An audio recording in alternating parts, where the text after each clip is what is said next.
You lose, Iron Chain Man. My Infinity Fist gives me mastery over all summoning types. Xyz, Fusion, Synchro, Link, and, the ones from the main deck. And now, I will go plus 12 and become the next Zodiac. Hey everybody, Joseph Rothschild here, aka MBT, back again with another episode of 10-Minute Testing. Today we're playing a deck with a Dragon Ball Z tier power level. Every 8 minutes I see another YouTube video, plus 11 Fire Fists, plus 12 Fire Fists, plus 17 Fire Fists, and given the track record of Yugi-tubers, I have no reason to doubt that that's actually what the deck's capable of doing. Even though it's unlikely I'll even make it to 10 minutes playing a deck that's apparently so strong it'll win the match before my opponent even connects to Percy, let's check out Fire Fists. So here's the list, and... Joseph, there's 40 people at the door trying to kill you. Did you put Extravagance in another deck? Maybe. Okay, listen, here's the list and you're gonna have to hear me out. As always, I'll give you a background about the archetype, a little bit of a discussion about what I hope the deck can do, and of course, the card by card. So firstly, for those of you that don't know, Fire Fist is the favorite archetype of people who already have ulti tankies and need a place to play them now that Zodiac is banned. It's an interesting archetype that has two main classes of critter, one that summons their 3-star monsters and one that summons their 4-star monsters. This dichotomy is responsible for the invention of a descriptor for decks with a diversity of builds, axes. Brewmasters would bestow their builds with a name 3-axis or 4-axis depending on their level of choice, and the different decks played completely differently. Mirroring the dichotomous relationship between the two builds of the deck itself is divided between the monsters, the Brotherhood of the Fire Fist, and the continuous spells, and occasionally traps, the formations. Unfortunately, as seems to be the case with almost all Legacy support, the new releases for the deck examine the things that made Fire Fist unique, the dual dichotomies of axes and fist formations, and toss them directly into the garbage in the name of playability. There are several new pieces of support that reorient this archetype from a generic gathering of good stuff to a combo-oriented cluster... frick.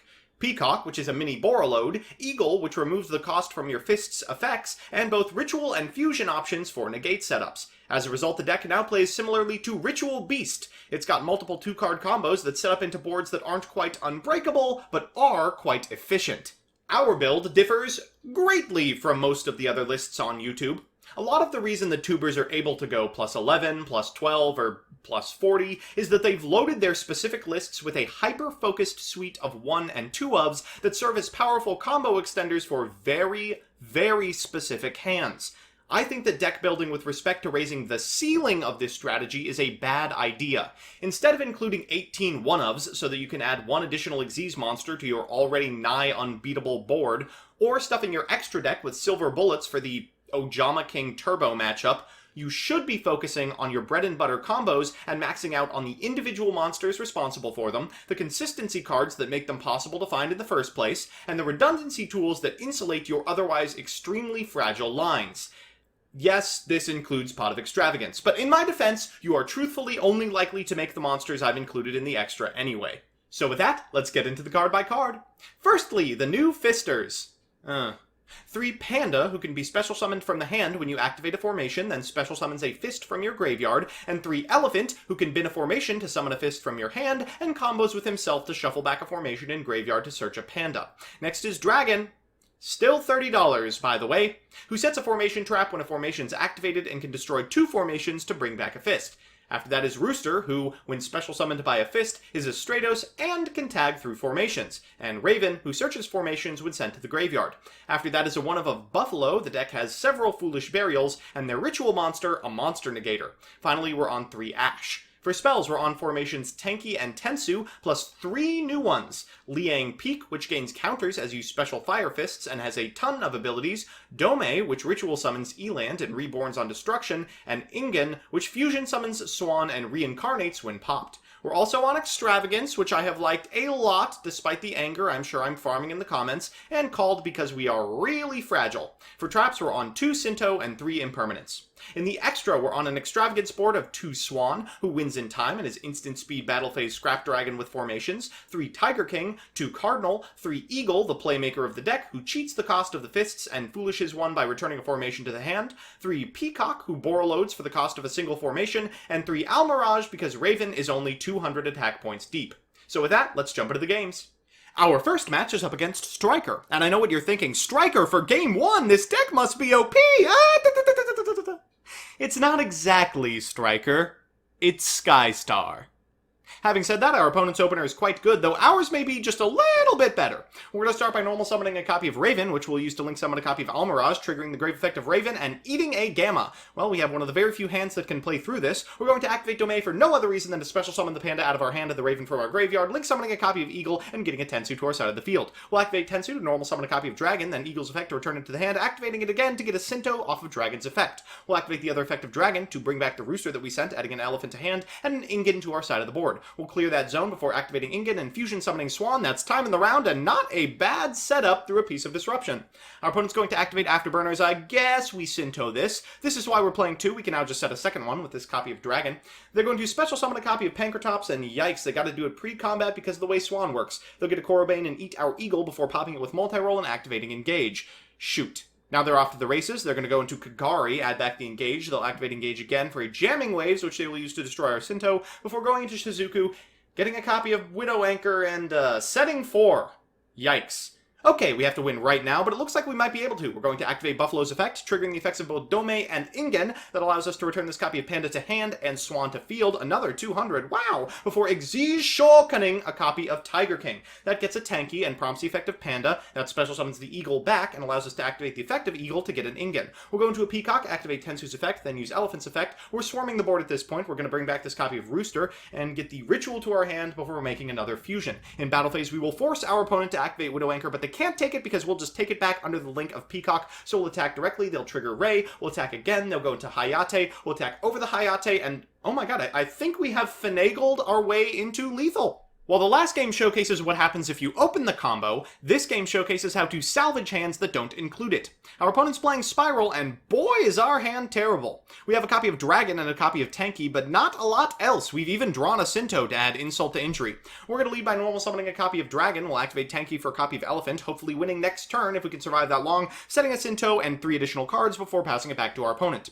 Our opponent's going to start with a copy of Spiral Resort, and that is Sinto target number 1. Afterwards, we're going to go for Super Agent with, thank goodness, normal summon it, set 3, and pass it back to us. Things are looking up. I didn't think we were going to survive. We can normal summon an Elephant. That's going to add a copy of Panda to our hand before link summoning an Eagle and setting a Fire formation. They're going to call one of our monsters, but ooh, we have the second Sinto. This way we're going to be able to use Panda to special summon back this copy of Dragon. From here we should be able to pop off. We're going to bring back this copy of Elephant. Then we'll activate Eagle's effect, set a copy of Buffalo. We'll activate Tanky to get a Rooster, then activate Dragon's effect, and activate the effect of Buffalo before our opponent concedes.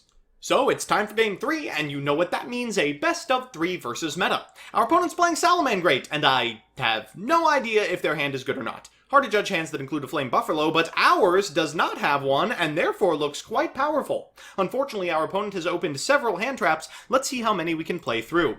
They're going to lead with a copy of Flame Buffalo, which they will of course use to link summon a copy of Balinx, chain blocking us as always. Love this interaction. Off the Flame Buffalo, they're going to draw... oh, nothing! Okay, we just have to beat every hand trap in the known universe. Here's one, the Ash negating the extravagance.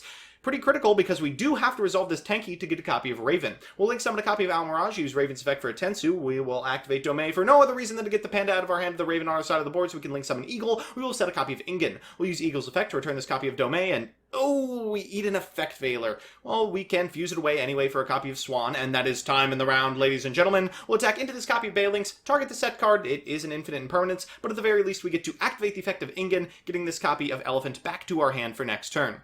For a turn, our opponent draws a Cosmic Cyclone, so they'll just set it at a monster and hope that we don't OTK them. I don't think I'm concerned about anything in the extra deck. We'll normal summon a copy of Elephant. It eats an effect failure, but that's probably still enough. We'll activate Tensu. They'll activate Cosmic Cyclone, but they're looking pretty low. Let's go to battle phase. We will destroy their set monster. It doesn't do anything, and as we trigger the effect of Domain, they will concede. Alright, so it's time for game 2, and even though our opponent has drawn exceptionally well, we really only have to walk away with one of the 2 remaining games.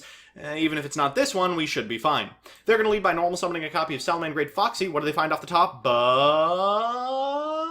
What rage, come on. They'll link summon a copy of Baylynx and special summon a copy of Foul from hand. Though they don't have very many monsters remaining, they're going to go into Sunlight Wolf twice and then set 4. Things aren't looking fantastic. We're going to lead with a copy of Extravagance.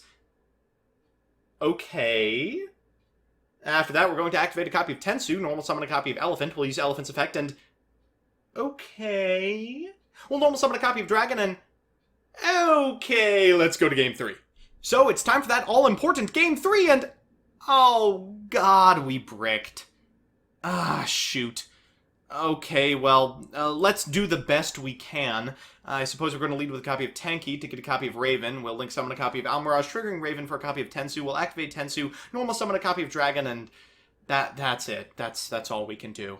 Our opponent's going to lead with a copy of Foxy. What do they find off the top? But, the circle. Are you kidding me? They're going to link summon a copy of Baylynx. They'll activate the effect of Gazelle. That Gazelle is going to special summon to their side of the field and send a copy of Rage, which does not bode well. Afterwards, they're going to Reclusia, our set card. At the very least, we can call this copy of Foxy in response. We have the Ash for the circle, but they have so many follow-ups. They're going to link summon a Sunlight Wolf, then activate Will's effect, bringing back the Baylynx. They'll activate Sunlight Wolf, then go into a second Sunlight Wolf, adding back the Rage and prompting the Almirage Protect. They're going to set a copy of Rage and pass it back to us. For turn, we draw a monster. We'll use Tensu to normal summon it, and they will Rage our entire board. We can normal summon a Buffalo and get in, but we can't even kill the Sunlight Wolf. Sheesh. So, we're back with the deck, and yeah, that did about as good a job showcasing the weaknesses of this strategy as I could have hoped for.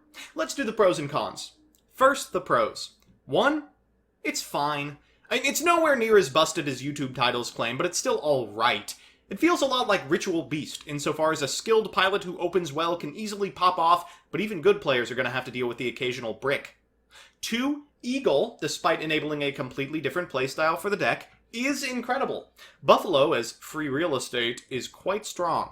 And 3, it's adaptable. Against Dingus decks, you can prioritize your baby boar load. Against Spell and Trap decks, you can shoot for Sinto. And against Combo, you can beat their monsters up in the battle phase. And the cons. 1, it's bricky. And there are several 2-card combos that produce pretty big boards, Elephant and Tanky, Panda and Raven, but there's not that many of them, and they mostly use different pieces. Even with Omni searchers like Tanky, managing OPT clauses and conditional searches on formation activations means the cards aren't the only thing you can brick on. The order matters too. 2, it's fragile. It dies to a single hand trap or piece of interaction, and your backup boards are often a couple of monsters with spell speed 1 effects. And 3, even its best boards aren't competitive. Sure, you're going to pick up games on YGO Pro, but your boards bulk in comparison to those constructed by Crusadia Guardragon or produced by Pendulum. Simply put, you're playing a combo deck with a subpar finisher. All in all, it's an interesting deck, which you can build to go plus 37, but those 37 usually end up being a bunch of monsters that use your normal summon or spells with hard OPTs. The deck is fine, but like its Spiritual Beast successor, is too fragile and too combo reliant to take on Tier 1. So that's that. While I appreciate all of my viewers, a special thanks to my patrons, especially Crispy, Michael Salmure, Utterly J, Distran, Lucas Geardis, Adam Trevino, Second, Lieutenant Labcoat, Fiore, Meepmoto27, Adrian Bra, Adam Sunquist, Isaac Jackson, Donnie Fillerup, and Mika Reichman. If you want to see me play the decks I make on this show on stream, I'm on twitch.tv/mbtygo every Monday from 7 to 9 p.m. Eastern Standard Time. Otherwise, I'll see you next time.